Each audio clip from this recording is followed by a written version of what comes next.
Hello students, good morning, how are you? I hope you all are trying your level best to understand what's there in the chapter.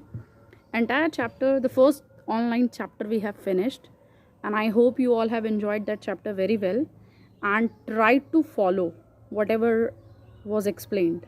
Clear? So students, let's discuss in this video we are going to discuss the question answers and after ending the chapter. So let's have a discussion. Let's start with the questions.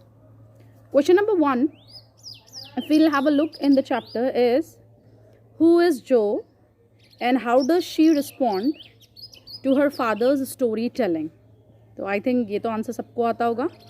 Jo is a 4-year-old child, daughter she is of Jack, and because now she is growing up और more than हर as, अपनी as से वो ज़्यादा समझदार है, तो वो अपने फादर की जो स्टोरी टेलिंग है उसको वो बहुत क्वेश्चंस के साथ रिस्पॉन्ड करती है, बहुत सारे क्वेश्चन पुट ऑन करती है और उसके फादर उसको सेटिस्फाई नहीं कर पाते हैं. जब भी वो कुछ पूछते हैं या जब भी वो कुछ स्टोरी सुनाते हैं उसके फादर, तो वो अपनी बेटी को सेटिस्फाई नहीं कर पाते हैं उन स्टोरीज़ के साथ. So that's what there how she is responding. Let's take another question. सारे क्वेश्चंस अच्छे हैं इसमें जो भी बुक में गिवन है. We are discussing book question first.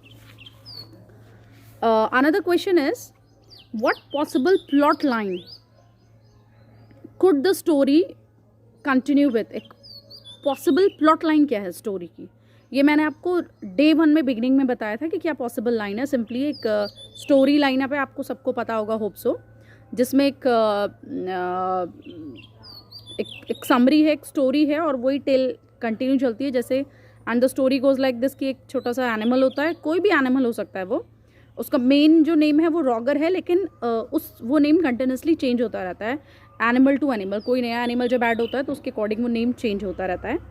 और वो एनिमल जो है वो उसके पास कुछ ना कुछ प्रॉब्लम होती है जिसकी वजह से और जो क्रिएचर्स होते हैं वुडलैंड के वो उसके साथ नहीं खेलते हैं. फिर वो अपनी प्रॉब्लम को लेके आउल के पास जाता है. आउल एक एडवाइज़र है, आउल उसे विजार्ड के पास भेजता है और विजार्ड एक म्यूजिशियन है और म्यूजिशियन उसकी प्रॉब्लम सॉर्ट आउट करता है. उसके बदले में कुछ पेनीज़ मांगता है, पेनीज़ उसके पास होते नहीं है. फिर वो उनको वे बताता है कहाँ से आप बाकी पेनीज़ लेकर आओ. वो पेनीज़ वे लेकर आते हैं and here the end of the story. तो ये बेसिक लाइनअप जो स्टोरी का है वो यही है और बाकी फर्दर चलता रहता है कुछ चेंजेस के साथ alternative. Clear? So that is the thing. Another question is, what do you think was Jo's problem? जो की प्रॉब्लम क्या है? एक्चुअली जो है वो अपने आप को सिंपथाइज कर लेती है. जो प्रोटैगनिस्ट होता है उस स्टोरी का, प्रोटैगनिस्ट मतलब जो मेन कैरेक्टर होता है. जैसे जैक ने जो स्टोरी सुनाई थी उसमें जो मेन कैरेक्टर था वो था जैक.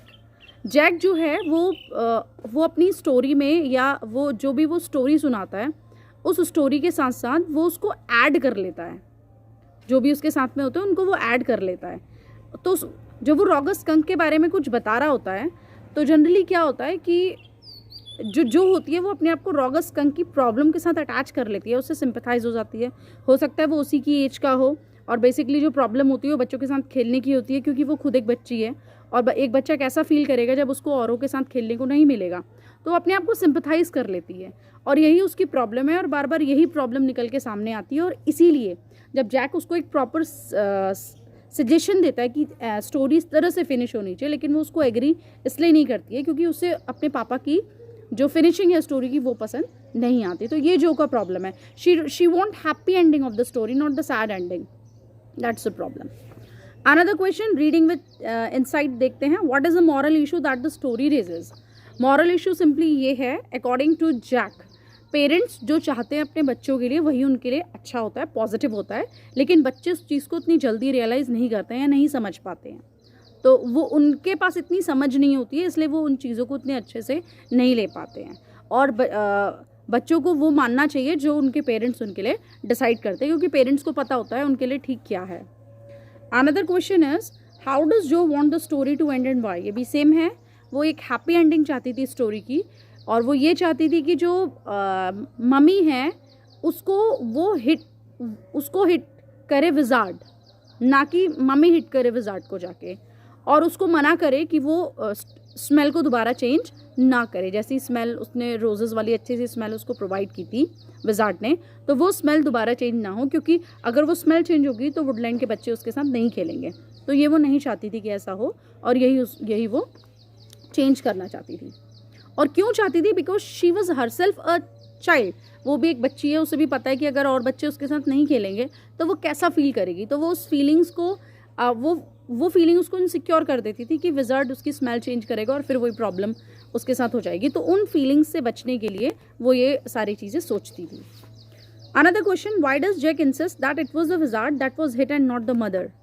और जैक इसलिए just opposite of Jack, because Jack is a father, और फादर ने एक अपनी रिस्पॉन्सिबिलिटी ली है और वो इसलिए उसको इंसिस्ट करता है कि विज़ार्ड को ही मारना चाहिए क्योंकि विज़ार्ड एक आउटसाइडर है, और मदर जो है वो स्कंक की, वो उसकी अपनी खुद की मम्मी है जिसको पता है कि क्या सही है और क्या गलत है, और उसकी मर्ज़ी के बिना या उसकी परमिशन के बिना अगर कुछ चेंज हुआ है तो वो चेंज नहीं होना चाहिए था।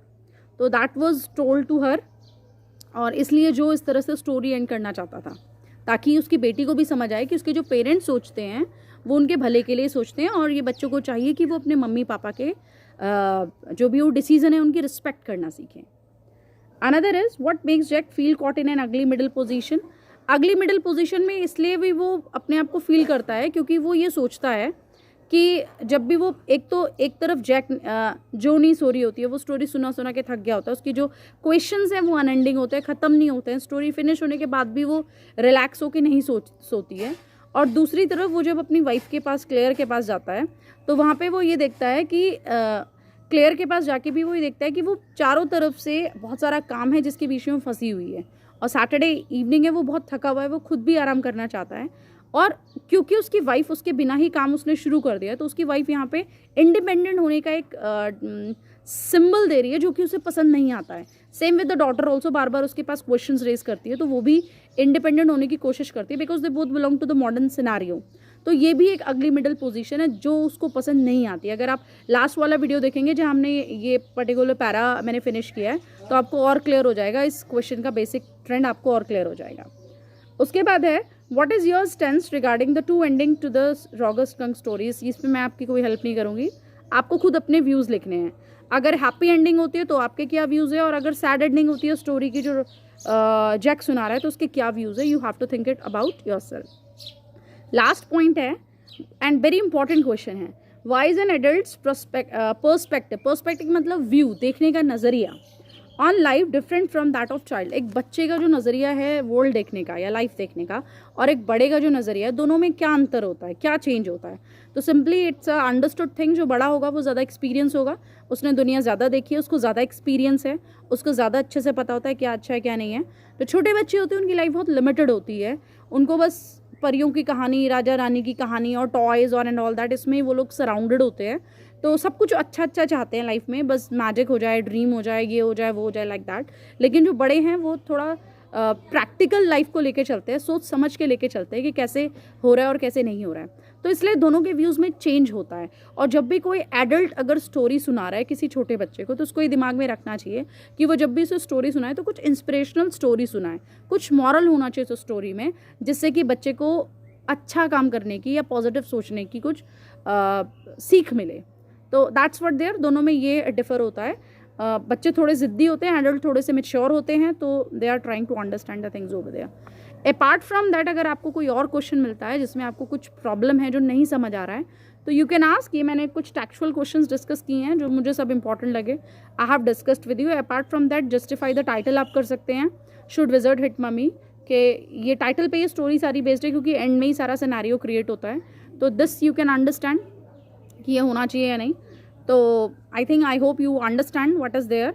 I hope you all have understand, and with this I am finishing this session. Tomorrow we will study another chapter that is on the face of it, and I want you to have an advanced reading of the chapter. वो भी बहुत interesting chapter है, कल उसको शुरू करते हैं। तो that's all for today. Thank you very much.